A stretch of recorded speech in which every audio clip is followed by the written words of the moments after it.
सन 1876 का गढ़वाल अंग्रेजी हुकूमत का बोलबाला था और पहाड़ के गांवों में गरीबी, कुली बेगार और जबरन टैक्स का बोझ आम आदमी की कमर तोड़ रहा था। पौड़ी गढ़वाल के बिजोली गांव के लोग भी इसी व्यवस्था से जूझ रहे थे। लेकिन इसी गांव में एक व्यक्ति ऐसे थे जिन्होंने चुप रहने से इनकार कर दिया। वो ब्रिटिश सेना में हवलदार रह चुके थे, कई युद्ध देख चुके थे और रिटायर्ड होकर अपने गांव लौट आए थे। अब वो एक साधारण किसान की तरह खेत जोतते थे, लेकिन अंदर से वही हवलदार थे जो कभी दुश्मन के सामने झुके नहीं थे। और इसी तरह वो तब भी नहीं झुके जब उन्होंने अंग्रेजों को अपनी खेत के फसल टैक्स के रूप में देने से मना कर दिया। और फिर जब अंग्रेज तहसीलदार द्वारा उन्हें इसके लिए सजा देने की बारी आई तो उन्होंने अंग्रेज तहसीलदार के सामने एक ताम्रपत्र रख दिया, जिसे देखते ही तहसीलदार डर गया। अब क्या लिखा था उस ताम्रपत्र में जिसे देखकर अंग्रेज भी डर गए थे? कौन थे वो हवलदार और कैसे उन्होंने अपने पूरे गांव को करमुक्त करवाया? आइए जानते हैं आज की इस वीडियो में।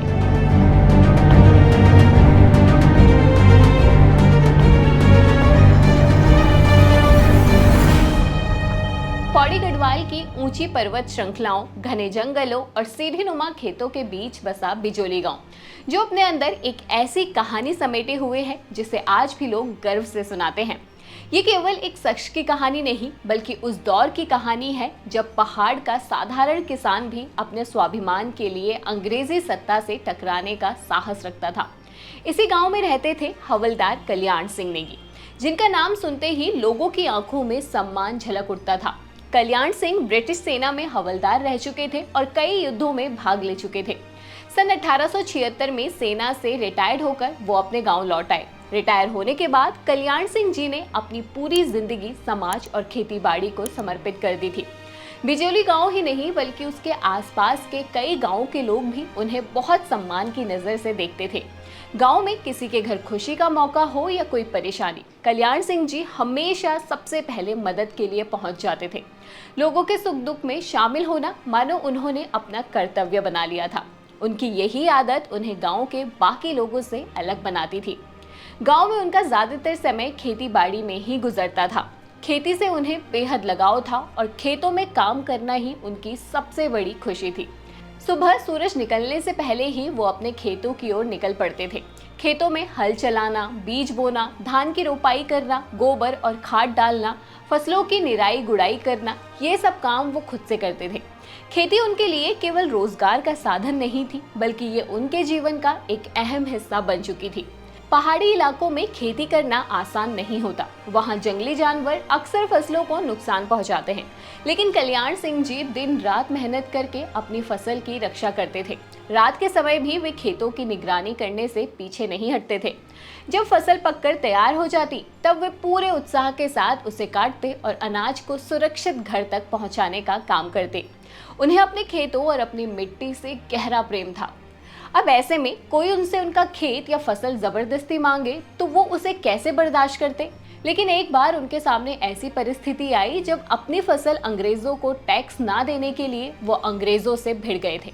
अब क्या है ये पूरा किस्सा? इसे जानने से पहले आइए जानते हैं उस दौर में पहाड़ के लोगों द्वारा अपनी ही फसल को टैक्स के रूप में देने के नियम को। दरअसल अंग्रेजों के शासनकाल में पहाड़ी क्षेत्रों के लोगों का जीवन काफी कठिन हुआ करता था। जब भी किसी इलाके में कोई अंग्रेज अधिकारी आता था तो उसके आसपास के गांवों के लोगों को बारी बारी से उसकी सेवा करनी पड़ती थी। ये काम ग्रामीणों की इच्छा से नहीं बल्कि मजबूरी में कराया जाता था। गांव के लोग उनकी जरूरतों का ध्यान रखते थे। ग्रामीणों को केवल उनकी सेवा ही नहीं करनी पड़ती थी, बल्कि अपनी खेती और जमीन के हिसाब से अनाज और अन्य चीजें टैक्स के रूप में भी देनी होती थी। किसी किसान के पास जितनी ज्यादा खेती होती उसे उतना ही ज्यादा कर देना पड़ता था। इस व्यवस्था को उस समय जमींदारी प्रथा कहा जाता था। गरीब किसानों के लिए ये बोझ काफी भारी होता था, क्योंकि उन्हें अपनी मेहनत की कमाई का बड़ा हिस्सा कर के रूप में देना पड़ता था। उस दौर में गांव का प्रधान बहुत महत्वपूर्ण व्यक्ति माना जाता था। अंग्रेज अधिकारियों की सेवा के लिए किस गांव की बारी कब आएगी, इसका पूरा हिसाब वही रखते थे। साथ ही टैक्स वसूलने और उसका रिकॉर्ड तैयार करने की जिम्मेदारी भी उसी के पास होती थी।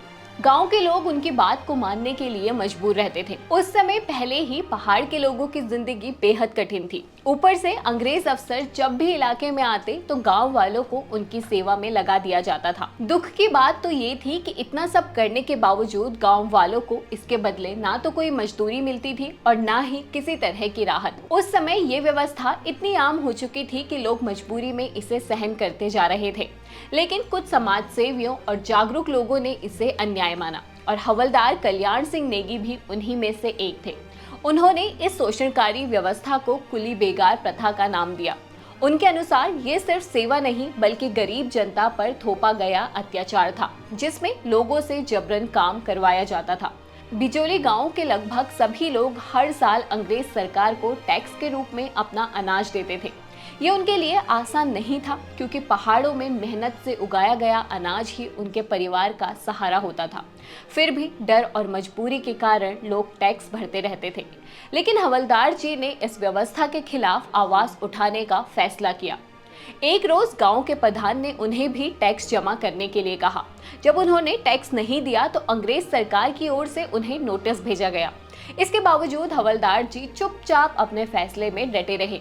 वे जानते थे कि उनके इलाके के लोग पहले से ही गरीबी और कठिनाइयों से जूझ रहे हैं। ऐसे में उन पर जबरन टैक्स और बेगार का बोझ डालना पूरी तरह अन्याय था।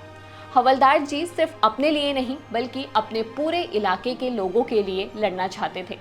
उनका उद्देश्य साफ था, अंग्रेजों को ये एहसास कराना कि अब पहाड़ के लोग अन्याय सहने के लिए तैयार नहीं हैं और कुली बेगार प्रथा और अन्यायपूर्ण टैक्स हमेशा के लिए खत्म होना चाहिए।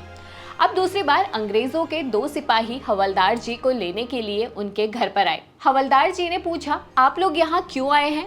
एकेश्वर में तहसीलदार साहब आए हैं और आपसे चावल टैक्स के रूप में मांगे हैं। आपने एक ऑर्डर मिलने के बावजूद टैक्स नहीं भरा, इसलिए उसको लेकर अब उनके समक्ष पेश होना होगा। सिपाही बोले, किस बात का टैक्स? हवलदार साहब ने सब कुछ जानते हुए रौब से पूछा। आपकी जो जमीन जायदाद है, सरकार उसके बदले प्रति वर्ष अनाज का टैक्स मांगती है। हमारे खेतों में अपने पेट भरने लायक भी अनाज पूरा नहीं होता, तो हम किसको और क्या अनाज देंगे? मैं कोई टैक्स नहीं दूंगा। सिपाहियों ने हवलदार जी को काफी वाद विवाद के बाद समझाया, हम तो सरकार के सेवक हैं और हमें उसकी आज्ञा का पालन करना होता है। तुम्हें चावल लेकर एकेश्वर चलना ही होगा। हवलदार जी ने मन में कोई प्रतिज्ञा करके 2 बैगों को कुछ बिच्छू घास और जरूरी सामान अपने साथ रखा और सिपाहियों के साथ एकेश्वर चल दिए।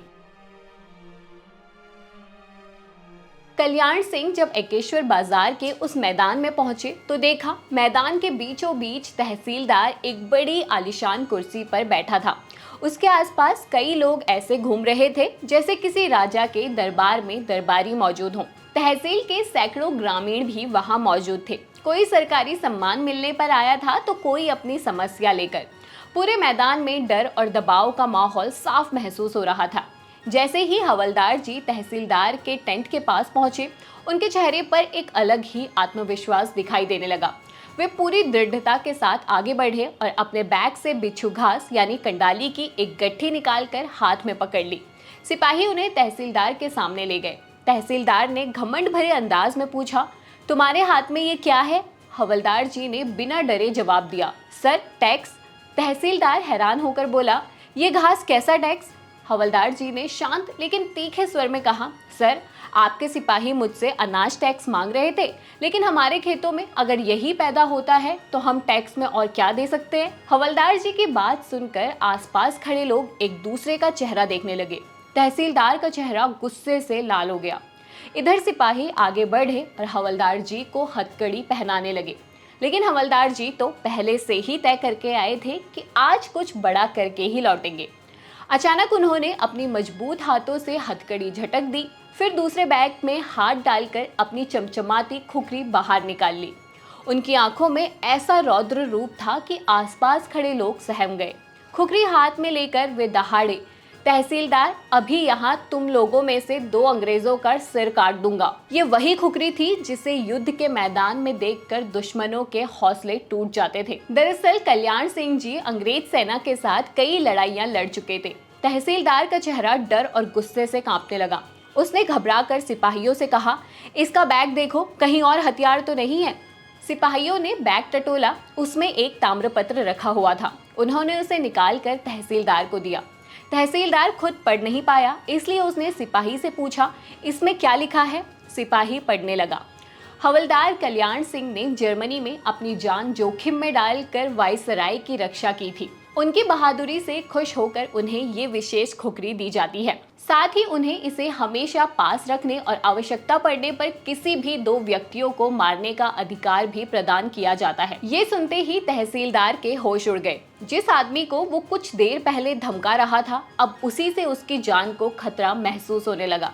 उसके हाथ पैर कांपने लगे, चेहरे का घमंड गायब हो चुका था। वो डरते हुए तुरंत हवलदार जी के सामने हाथ जोड़कर बोला, हवलदार साहब, हमें माफ कर दीजिए, आपसे कोई टैक्स नहीं लिया जाएगा, बस अपनी खुकरी वापस बैग में रख लीजिए। फिर उसने सिपाहियों को आदेश दिया, जल्दी इनकी हथकड़ी खोलो। सिपाहियों ने तुरंत हथकड़ी खोल दी। तहसीलदार उसके बाद हवलदार साहब से पूछते हैं, आप पहले क्या काम करते थे और आपको ये इनाम कैसे मिला? हवलदार जी ने तहसीलदार को अपनी कहानी सुनाई। उन्होंने कहा, सर, मैं पहले ब्रिटिश सेना में हवलदार था। एक बार युद्ध के दौरान मैंने वायसराय की जान बचाई थी। उसी के बदले उन्होंने मुझे ये ताम्रपत्र और एक विशेष खुकरी दी थी। अब तहसीलदार का व्यवहार पूरी तरह बदल चुका था। वो नरम आवाज में बोला, अब आप बताइए, आप हमसे क्या चाहते हैं? हम आपसे बहुत खुश हैं। हवलदार जी ने बिना देर किए अपनी मांग रख दी। उन्होंने कहा, पहली बात, हमारे इलाके में कुली बेगार प्रथा हमेशा के लिए बंद होनी चाहिए, और दूसरी बात, हमारे क्षेत्र के गरीब लोगों से अनाज के रूप में टैक्स कभी नहीं लिया जाना चाहिए। तहसीलदार कुछ पल चुप रहा, फिर उसने अपने क्लर्क की तरफ देखकर कहा, जो हवलदार साहब कह रहे हैं वैसा ही आदेश लिखो। ये सुनते ही ग्रामीणों के चेहरे खुशी से खिल उठे। उस दिन एकेश्वर से बिजोली गांव तक का रास्ता किसी विजय यात्रा जैसा बन गया। जगह जगह ग्रामीण ढोल नगाड़ों के साथ उनका स्वागत कर रहे थे, लोग फूल बरसा रहे थे। अब हवलदार जी सिर्फ एक सैनिक नहीं रहे थे, बल्कि पूरे इलाके में लोग उन्हें सम्मान से दो खून के माफीदार हवलदार कहकर पुकारने लगे थे। तो ये थी कल्याण सिंह नेगी जी की कहानी। आपको ये पेशकश कैसी लगी, हमें ज़रूर बताएं। वीडियो अच्छा लगा हो तो इसे लाइक और शेयर ज़रूर करें और घुघुती को सब्सक्राइब करना ना भूलें। धन्यवाद।